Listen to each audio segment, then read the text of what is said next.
तो क्लास अब हम शुरू करेंगे हमारे दूसरे सब टॉपिक से, जिसका नाम है amplification and insertion of DNA.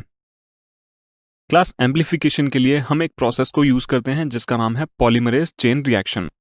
Polymerase chain reaction के क्लास 3 स्टेप्स होते हैं।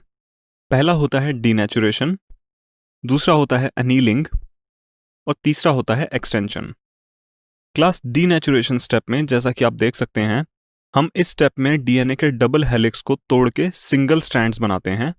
एनीलिंग में हम प्राइमर्स को उन स्ट्रैंड्स पे ऐड करते हैं और इलोंगेशन में उन्हीं प्राइमर्स और एक एंजाइम की मदद से हम डीएनए फ्रैगमेंट्स को रेप्लिकेट करवा के एम्प्लीफाई करते हैं। क्लास वो एंजाइम हमें एक बैक्टीरिया से मिलता है जिस बैक्टीरिया को हम कहते हैं थर्मस एक्वाटिकस, और क्लास उस एंजाइम का नाम है टैग पॉलीमरेज, जो कि इस बैक्टीरिया के नाम के ऊपर ही रखा गया है। तो क्लास अब हम पीसीआर के हर एक स्टेप की कंडीशंस को देखेंगे।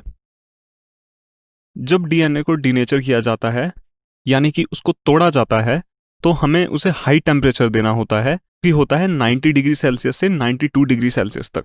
इस हीट की वजह से डीएनए के हाइड्रोजन बॉन्ड्स टूट जाते हैं और वो डबल हेलिक्स से सिंगल स्ट्रैंडेड बन जाता है।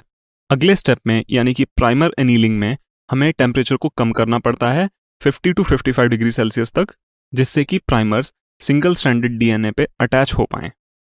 अगला स्टेप यानी कि एक्सटेंशन, जिसमें कि हम डीएनए को रेप्लिकेट करवाते हैं टैग पॉलीमरेज की हेल्प से, उसके लिए हमारा टेम्परेचर हमें फिर से इंक्रीज करना पड़ता है 70 टू 72 डिग्री सेल्सियस तक।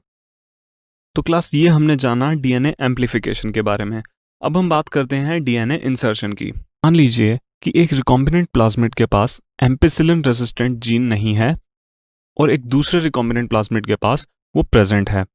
तो अब हम इन दोनों को एम्पिसिलिन की प्रेजेंस में अगार प्लेट्स पे ग्रो करवाते हैं, तो सिर्फ वही वाला प्लाज्मिड ग्रो करेगा जिसके पास एम्पिसिलिन रेजिस्टेंट जीन प्रेजेंट है। क्लास ये ट्रेडिशनल तरीका है डीएनए को प्लाज्मिड में इंसर्ट करके आगे ग्रो करवाने का।